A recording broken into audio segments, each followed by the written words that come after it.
Hello, everybody, and welcome to Kerry Writers Museum.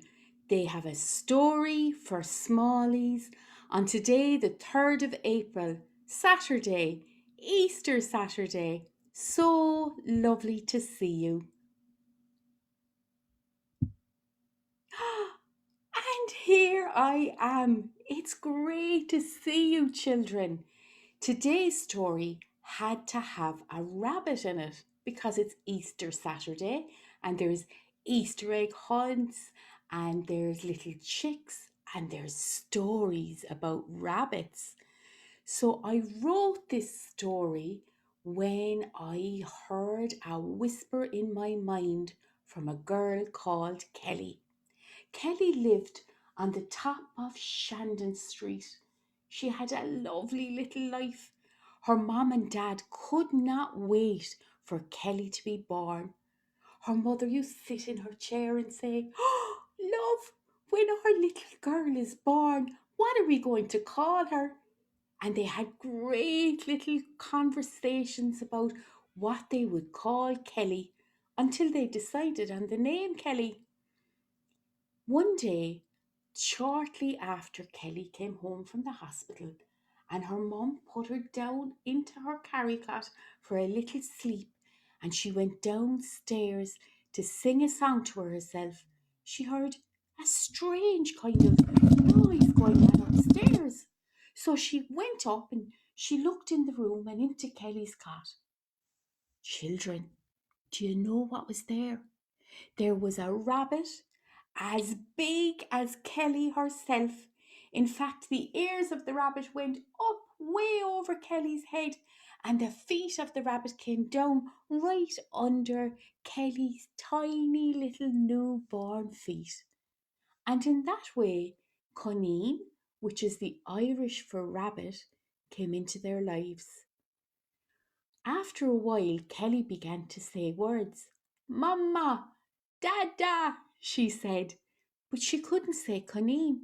So she called her rabbit Connie, Connie the rabbit. Oh, they were such friends. "Connie, I have to tell you all my secrets," Kelly would say, and she'd whisper into his big ears. She'd whisper. She told him all about the very first birthday party she went to and all of the excitement and the balloons and the candles. She brought him to her own birthday party, her third birthday party, where all the children came in from the surrounding neighborhood and sang her happy birthday.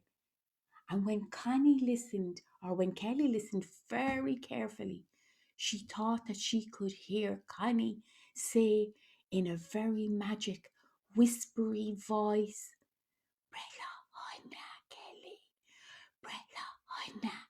Happy birthday, Kelly. Happy birthday." She was sure of it. And so they lived in their magic little world, and Kelly began to grow. First, she was the same size as Connie. Then she was a little bit bigger than Connie. Then she was so big that she could carry Connie inside the crook of her elbow. And all the time, she told Connie all of the important things that happened in her life, all of her secrets.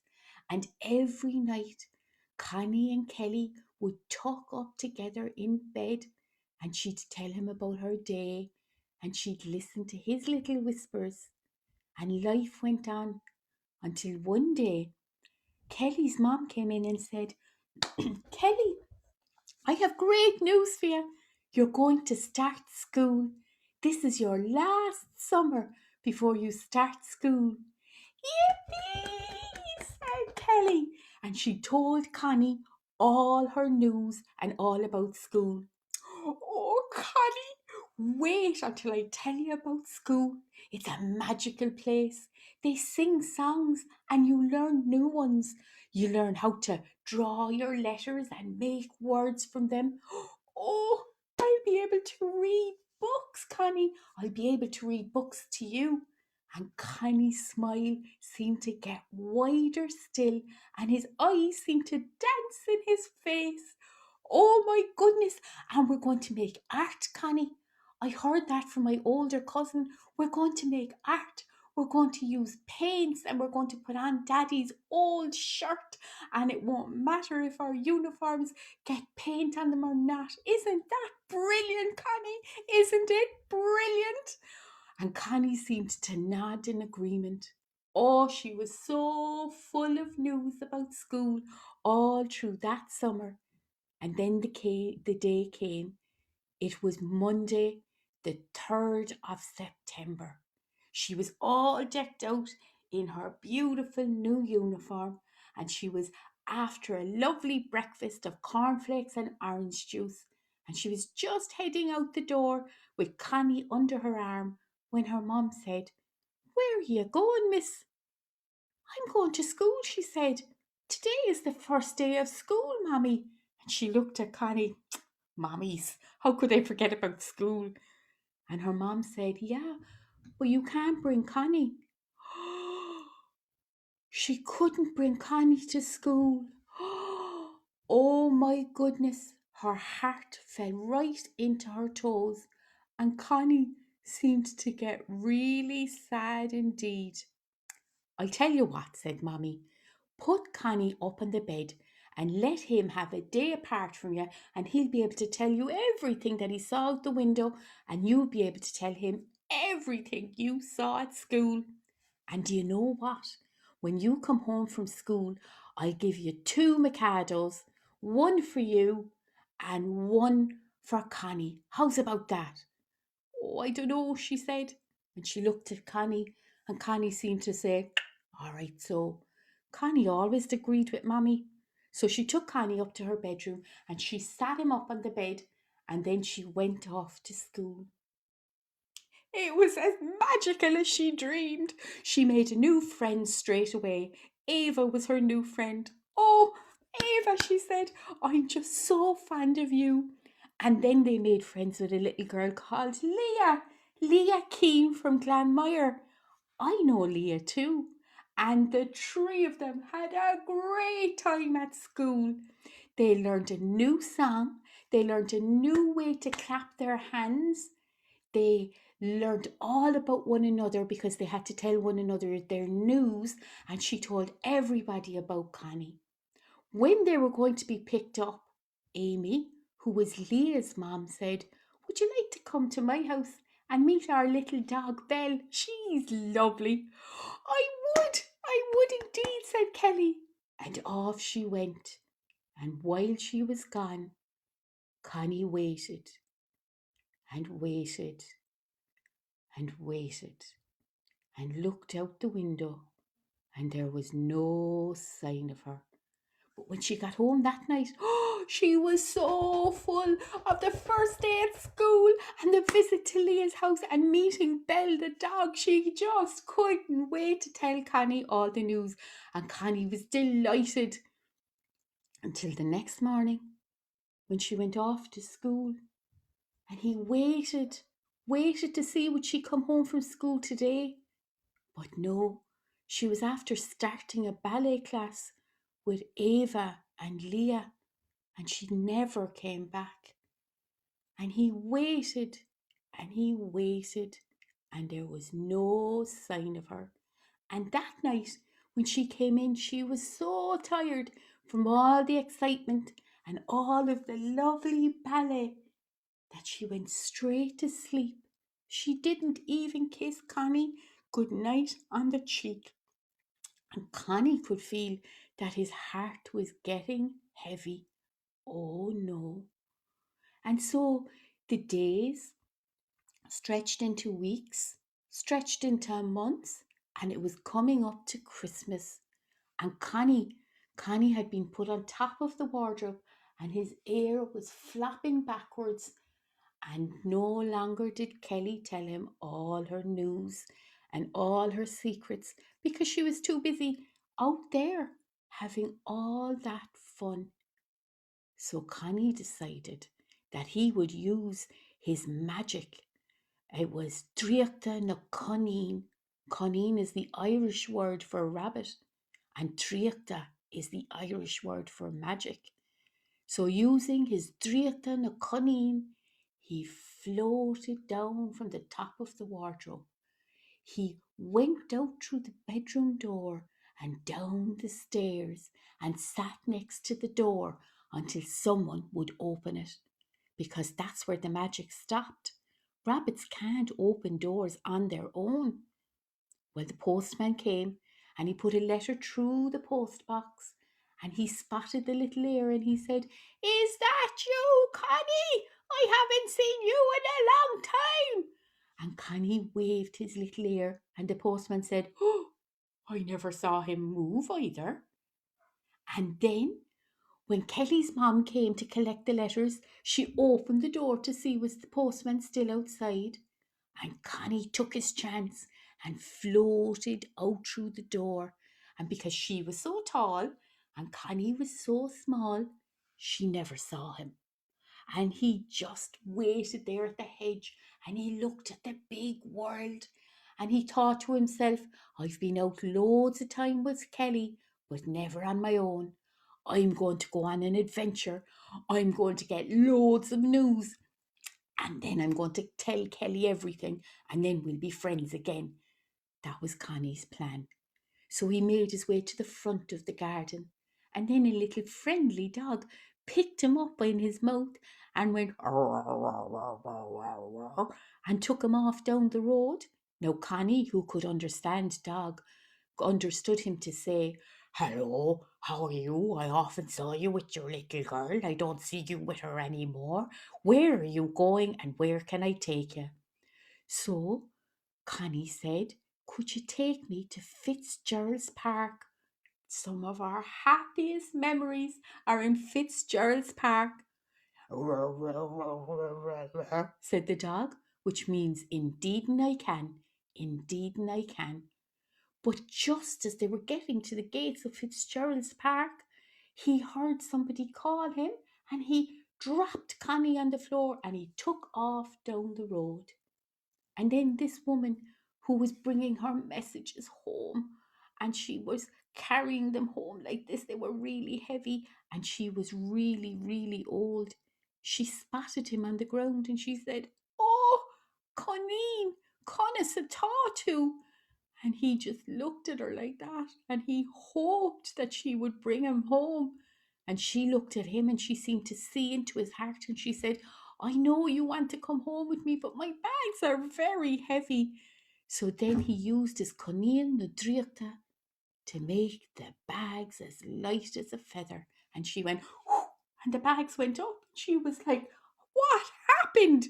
So she looked in her bags and there was the potatoes and the breast of chicken and the asparagus and the tins of beans and all of the messages that she'd bought. But now it felt as light as a feather. So she picked up at the little rabbit and she put him into the bag with his ears flapping out over it, and then she brought him home. And he seemed very sad. And she said, "Do you know what I'll do? I'll put you in the window, and if one of the children who was playing in the park spots you, then they can come in and tell me that you're their rabbit." So she put him into the window. Oh, children, Kelly came home that night and she looked up at the top of the wardrobe, and there was Connie gone. She got an awful fright.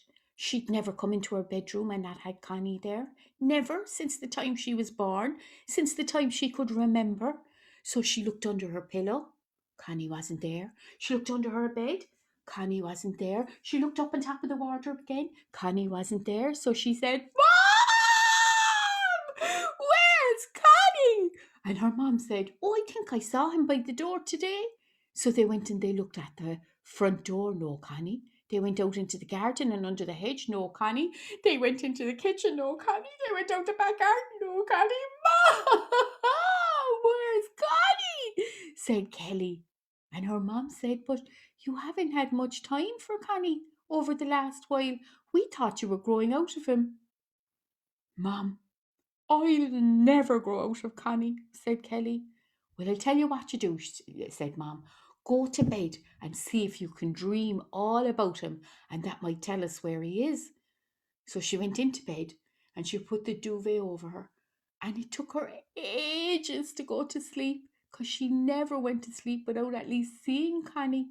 Not a mind kissing him on his lovely soft cheek, or stroking his long rabbit ear and telling her secrets into them. Oh, how she missed Connie! And then eventually she went to sleep. Now, in the land of dreams, all things are possible. And she saw herself floating down the street, down Shandon Street, across the river, down towards Fitzgerald's Park. Where am I going? She thought in her dream. You know, those dreams that are kind of half sleeping, half waking. And then she saw him.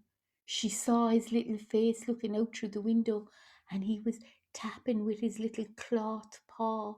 And he said, I'm using an Connie and Driachta, the rabbit magic. And she said, oh, what's that, Connie? And he said, bring me home, and I'll tell you all the news. And he started floating backwards. Oh my goodness, she said. And she woke straight up and she said, Mom, we have to go to Fitzgerald's Park right now. And it was Easter Saturday, and it was a very special day for rabbits. And her mom thought, sure, I'll bring her to Fitzgerald's Park.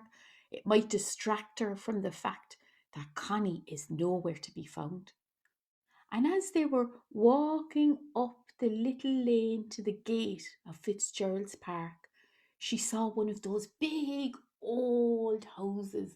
You know, those ones with the huge gardens. And in the window of that house, looking out at her with his paw up against the window, who did she see? Only Connie. Mom, it's Connie, she said. And she ran up the path before Mommy could stop her. Come back, Kelly. Come back, said Mommy. We don't know who lives there. But it was too late, and she was knocking on the woman's door. And then eventually, when her mom got to the door, she rang the bell. And the little lady came out and she opened the door. Hello, she said. It's lovely to see people. I haven't seen people in a long time. And then Kelly's mom said, I'm very sorry to disturb you, but is that rabbit your rabbit? No, she said, but I think it's a little bit magic. She came to visit me yesterday. And then Kelly's mom said, I think that might be Kelly's rabbit. But Kelly had already run in under the arm of the woman and gone to the window and picked up Connie and smelled him, and she knew it was her Connie. He smelled like Mommy's cookies. He smelled like summer days, and he smelt like happiness.